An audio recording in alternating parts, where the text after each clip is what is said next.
Friends and students, welcome to imperial classes once again. So हम लोगों ने आपसे advance level of active and passive discuss किए हैं। सो आज भी मैं कुछ एडवांस लेवल के एक्टिव एंड पैसिव लेके आया हूँ। Basically that is the WH family, जो ज़्यादातर PO के एग्जामिनेशंस में या फिर हाई स्कूल इंटर के स्टूडेंट्स से पूछे जाते हैं। तो लेट्स कम। आज मैं डिस्कस करूँगा active voice and passive voice. WH family member है ये। जैसे आपने सुना होगा एक्टिव में सब्जेक्ट एंड ऑब्जेक्ट होता है और पॉसेसिव प्रोनाउन भी होते हैं। उसी तरह WH फैमिली में जैसे अगर मैं सब्जेक्ट की बात करूं तो हु इज़ अ सब्जेक्ट। मैंने यहाँ पे मेंशन भी किया है who is a subject, whom is a object and whose is a possessive pronoun. अब मैं आपसे डिस्कस करूँगा ये एक्टिव एंड पैसिव वॉइस में कैसे यूज़ करते हैं। अभी मैं आपसे डिस्कस करूँगा हु एज अ सब्जेक्ट के बारे में, ठीक है। तो मैंने एक एग्ज़ाम्पल लिया है। पहला एग्ज़ाम्पल है ही हेल्प्स मी, वह मेरी मदद करता है, ठीक है। तो इसका सिंपल क्या है, पैसिव। मी को हम बना देंगे subject. I am helped by him. जिन लोगों ने अभी मेरा वीडियो देखा है या अभी आए हैं लिंक पे मेरे, तो वो डिस्क्रिप्शन बॉक्स में मैंने basics of active and passive mention किया है, उस पे जाके वो बेसिक्स को अंडरस्टैंड कर सकते हैं, ठीक। अब मुझे इसको बनाना है कौन मेरी मदद करता है। तो मैंने इसमें क्या किया, हु लगा दिया, who as a subject, who helps me. अब इसका पैसिव कैसे होगा, ठीक है। अब मैंने जो ज़्यादातर बच्चे गलतियां करते हैं उसका एग्जाम्पल्स के साथ आपको डिफ़ाइन किया है भी। पहले मैंने बनाया आई एम हेल्प्ड, क्योंकि हु का ऑब्जेक्ट होता है हुम, तो बाय हुम। ज़्यादातर बच्चे यहाँ पे यही लिख के आते हैं आई एम हेल्प्ड बाय हुम, ठीक है, पर दैट इज़ रॉन्ग, ये गलत है। गांठ बांध लीजिए, ये जब भी आएगा ऐसे नहीं बनेगा। कुछ बच्चे थोड़ा सा आगे जाते हैं, बाय हुम को यहाँ रख देते हैं, by whom I am helped, ठीक है। ये भी जान लीजिए ये भी गलत है। मैंने इन दोनों को W लिखने का मतलब ही है गलत। अब इसका सही पैसिव क्या होगा, बाय हुम एम आई, क्योंकि आई है तो यहाँ एम आई हेल्प्ड और क्वेश्चन मार्क, ये सी मतलब करेक्ट है। इसकी हिंदी क्या है, किसके द्वारा मेरी सहायता की जाती है, ठीक है। इसी तरह मैंने एक दूसरा एग्जाम्पल लिया, क्योंकि अभी मैंने सिंगुलर लिया था, अब मैंने प्लूरल ले लिया, दे इनवाइट हर, ठीक है। अब इसको मैंने क्वेश्चन पूछना है, पहले तो मैं इसका पैसिव बना लेता हूँ, ठीक है। दे इनवाइट हर, तो शी, हर का बन जाएगा she is invited bye them, ठीक है। अब इसको हमने एज अ सब्जेक्ट को हमको चेंज करना है WH फैमिली में हु, तो दे की जगह हु हो गया, हु इनवाइट हर, ठीक है, क्लियर। अब इसका पैसिव कैसे बनेगा, as usual she is invited by whom, wrong, जैसे अभी मैंने आपसे डिस्कस किया था। Second, by whom she is invited is also wrong. Correct क्या है, by whom is she invited. मैंने आपको जो भी प्रेजेंट इंडेफिनिट में बना के दिखाया है WH फैमिली का हु, उसको आपको सारे टेंसेस में कन्वर्ट करना है, दैट इज़ योर असाइनमेंट। अब आप इसका स्क्रीनशॉट ले लीजिए, क्योंकि आपका असाइनमेंट यही है कि इसका ऑल टेंसेस में आपको इसको बनाना है। एंड मैं आपसे अब नेक्स्ट टॉपिक डिस्कस करता हूँ। First of all you take the screenshot of it.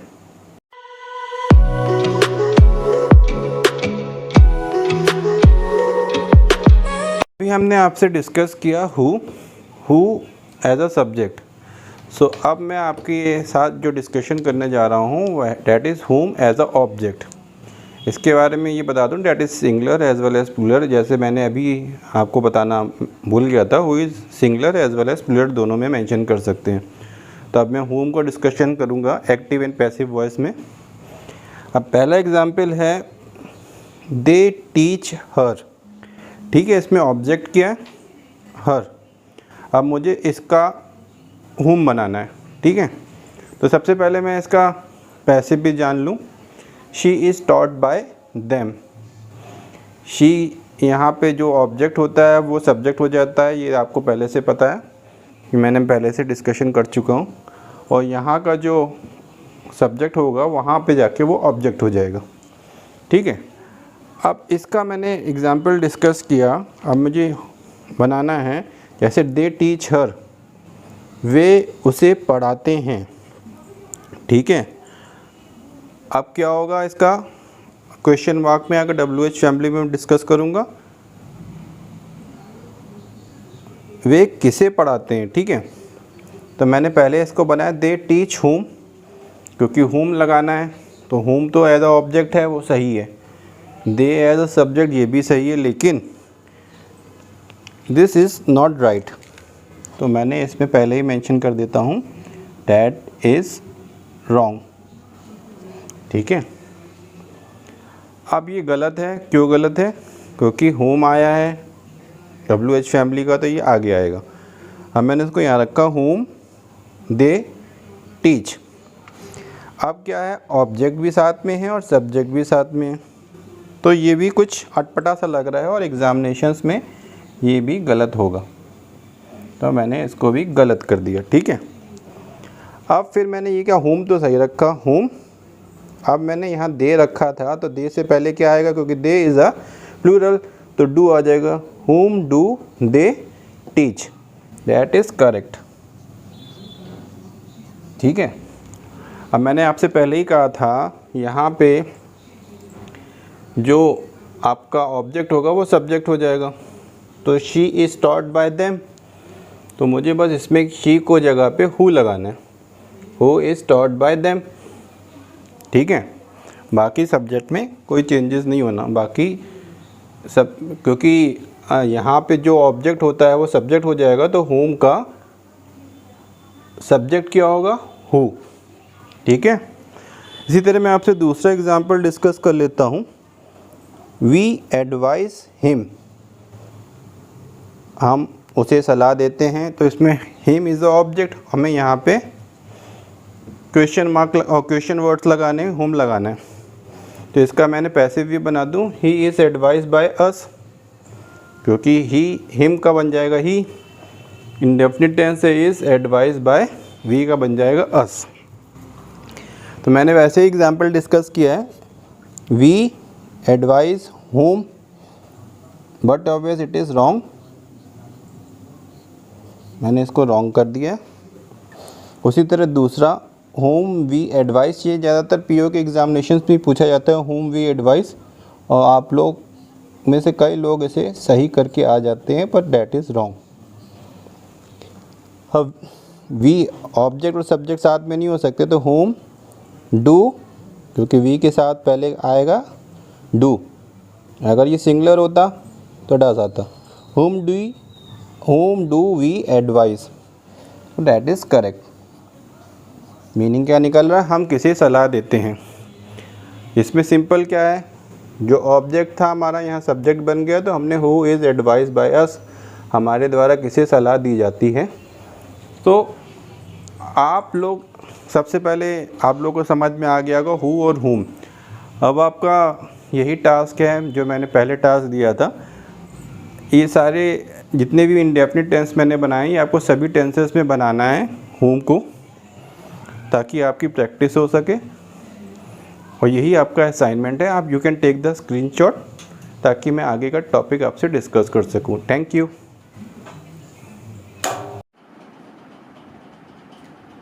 अभी हमने आपसे डिस्कस किया था हु एज अ सब्जेक्ट के रूप में, देन हुम एज अ ऑब्जेक्ट के रूप में। अब मैं आपसे डिस्कस करूंगा whose, that is possessive. Whose को मैं एक्टिव वॉइस में एज अ सब्जेक्ट के रूप में यूज़ करूंगा।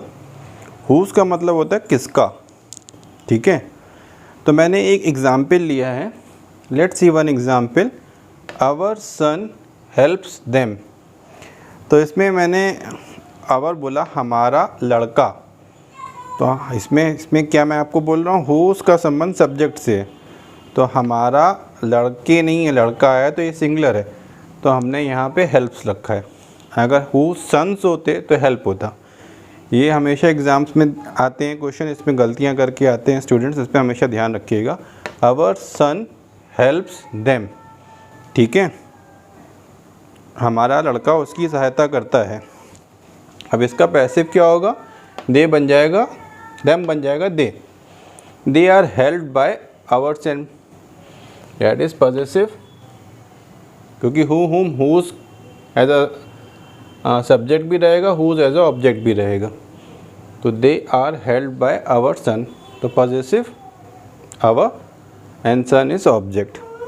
अब मुझे इसमें हुज लगाना है, तो मैंने लगा दिया सिंपल से, who sons helps them, who son help them, किसका बेटा उसकी सहायता करता है, तो उसका संबंध सब्जेक्ट से है, तो इसमें क्वेश्चन मार्क लगा दिया, दैट इज़ ओके। अब मैं इसका पैसिव बना रहा हूँ, तो पैसिव में अमूमन गलतियाँ कैसे होती हैं, देम का दे हो जाएगा, they are helped by who son, तो क्या आपको ये सही लग रहा है, who son, that is wrong, क्योंकि क्वेश्चन WH फैमिली का है तो डैट विल कम हियर, तो मैंने पूरा वर्ड को उठा के यहाँ रखा, by who son they are helped, again possessive, object and subject दोनों एक ही जगह हैं, तो ये भी गलत है, that is also wrong, who son they are helped is wrong, by who son they are helped, sorry. अब थर्ड जो कि करेक्ट है, by who son they is a क्या है, प्लूरल, तो यहाँ पे आर आएगा, by who son are they helped, ठीक है, नाउ इट इज़ करेक्ट। जब भी कोई एग्ज़ाम्स में ये आएगा तो आपको ऐसे ही बनाना है, by who sons are they helped. अब मैंने दूसरा एग्जाम्पल दिया है, देयर कैप्टन अपोजेस अस, इसमें अगेन मैंने प्लूरल रखा है, देयर मतलब दे देम देयर, ठीक है, तो अब मैंने देयर रखने का पर्पज़ ये है ताकि आप हमेशा याद रहे कि पॉजेसिव के साथ हम सिंगुलर रखेंगे तो हम यहाँ सिंगुलर ही रखेंगे, देयर कैप्टन अपोजेस अस, तो क्या हो जाएगा इसका पैसिव क्या होगा, अस का वी हो जाएगा, we are oppose by their captain, ठीक है, ये तो आप लोगों ने बनाया हुआ है। अब मैं इस पर करता हूँ, अब मैंने इसको देयर की जगह लगाना है किसका कप्तान, तो यहाँ लगा दिया हुज कैप्टन अपोजेस अस, किसका कप्तान हमें विरोध करता है, हमारा विरोध करता है, तो यहाँ whose possessive, captain is a subject.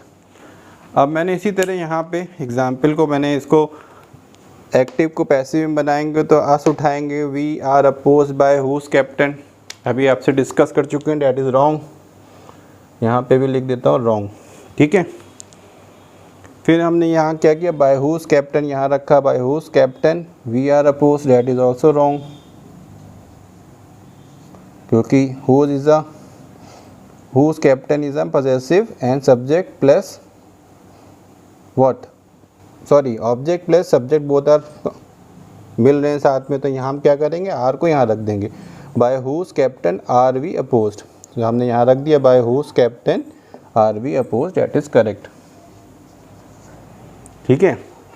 देखिए दोनों एग्जांपल्स मैंने ले लिए, by who son are they helped, अगर यहाँ पे ही होता तो ईज हो जाता, हमेशा याद रखना है आपको, अगर यहाँ पे भी वी की जगह सिंगुलर होगा तो आप सिंगुलर ही लगाएंगे, तो by whose captain are we opposed. So आप इसका स्क्रीनशॉट ले लीजिए, क्योंकि मैंने केवल इसको प्रेजेंट इंडेफिनिट में डिस्कस किया है, बाकी टेंसेस आपका असाइनमेंट है, बाकी टेंसेस में आपको हुज वाले सेंटेंसेस बनाने हैं, पास्ट इंडेफिनिट, फ्यूचर इंडेफिनिट, और जिनको अभी जिन्होंने मेरे लेक्चर को अटेंड किया है, मैंने लिंक में सब्सक्रिप्शन बॉक्स में अपना दे दिया है basic level of active voice and passive voice, तो आप उस पर जाके अपने कॉन्सेप्ट को क्लियर कर सकते हैं। इसका स्क्रीनशॉट ले लीजिए ताकि मैं नेक्स्ट टॉपिक आपसे डिस्कस करूं। आपसे डिस्कस किया था whose as a subject in active voice, now हम हुज को लेंगे as a object in active voice. So मैंने पहला एग्जाम्पल लिया है, दे कॉल माई ब्रदर, ठीक है। अब हमें क्या करना है, my is a possessive and brother is a object, तो हमें ब्रदर को ही चेंज करना है, माई ब्रदर को ही चेंज करना है, तो इसमें पॉजेसिव ही चेंज होगा। पहले हम इसका पैसिव बना लेते हैं, my brother is called by them, क्योंकि माई ब्रदर बन जाएगा यहाँ subject, is called by them, they का देम हो जाएगा। अब बट ऑब्वियस है, अब मैंने इसको ऐसे एग्जाम्पल को मैंने अगर ऐसे ही बनाना चाहूँ तो दे कॉल माई ब्रदर है तो फिर दे कॉल हुज़ ब्रदर अमूमन लोग लिख के चले आते हैं या बोल देते हैं आम बोलचाल की भाषा में, पर ये गलत है। अब मैं इसको रॉन्ग लिख देता हूँ ऐसे, correct, incorrect. They call who's brother is incorrect, ठीक है। अब मैंने इसको यहाँ रखना है, WH फैमिली का, तो हुज़ ब्रदर, क्योंकि ये ऑब्जेक्ट है, who's brother, they call, again that is wrong. क्या होगा, हुज़ ब्रदर, बिकॉज ऑब्जेक्ट और सब्जेक्ट साथ में नहीं है तो यहाँ हमें लगाना पड़ेगा दे का साथ का क्वेश्चन वर्ड, तो हम क्या लगाएंगे इसमें, डू। तो whose brother do they call, अगर यहाँ ही होता तो डज लग जाता, तो ये है करेक्ट, ठीक है। अब इसका पैसिव तो सिंपल है, क्योंकि हुज़ ब्रदर है तो यहाँ पे भी हुज़ ही ब्रदर रहेगा, तो whose brother is called by them. जैसे my brother is called by them है तो whose brother is called by them.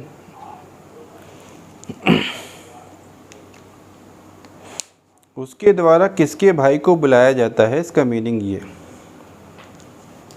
ठीक उसी तरह मैंने दूसरा एग्जाम्पल लिया है, एग्जाम्पल 1, आई प्रेज हिज अचीवमेंट्स। अगेन मैंने यहाँ हिज लिखा है और साथ में प्लूरल लिया है, हिज अचीवमेंट, उसकी उपलब्धियाँ, ठीक है। तो अगर मैं इसका पैसिव बनाता हूँ तो हिज अचीवमेंट्स, तो his is a possessive, achievement is a subject, तो यहाँ आर आएगा, his achievements are praised by, I की जगह मी, ठीक है। अब मैं इसको किसकी उपलब्धियाँ करना है, मैंने किसकी उपलब्धियों की अचीवमेंट क्या क्या है, प्रेज किया है, तो आई praise who's achievement, again it is wrong. फिर मैंने इसको थोड़ा सा करेक्ट किया, हुज़ को यहाँ लाया, whose achievement I praise, again it is wrong. Then whose achievements do I praise, it's correct.